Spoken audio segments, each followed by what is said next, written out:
بسم اللہ الرحمن الرحیم۔ السلام علیکم۔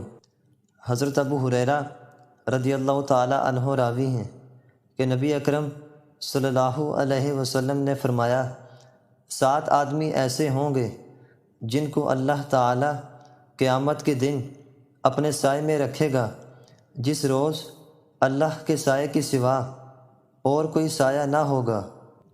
نمبر 1، انصاف کرنے والا حاکم۔ نمبر 2، وہ جوان جو اپنی جوانی کو اللہ کی محبت میں صرف کر دے۔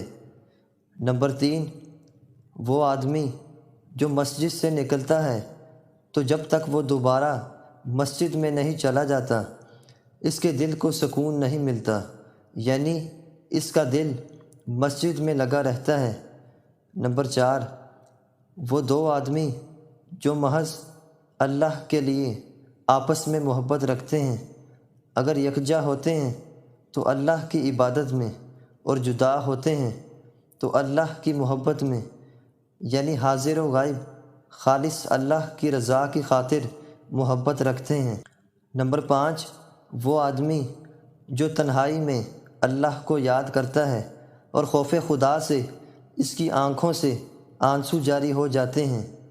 نمبر 6، وہ آدمی جس کو کسی حسین عورت نے برے ارادے سے بلایا اور اس نے اس کی خواہش کے جواب میں کہا کہ میں اللہ سے ڈرتا ہوں۔ نمبر 7، وہ آدمی جس نے اس طرح خفیہ طور پر صدقہ دیا کہ اس کے بائیں ہاتھ کو بھی نہ معلوم ہو کہ دائیں ہاتھ نے کیا خرچ کیا ہے۔ اللہ ہمیں علم دین سیکھنے، اس پر عمل کرنے اور اسے آگے دوسروں تک پہنچانے کی توفیق عطا کرے۔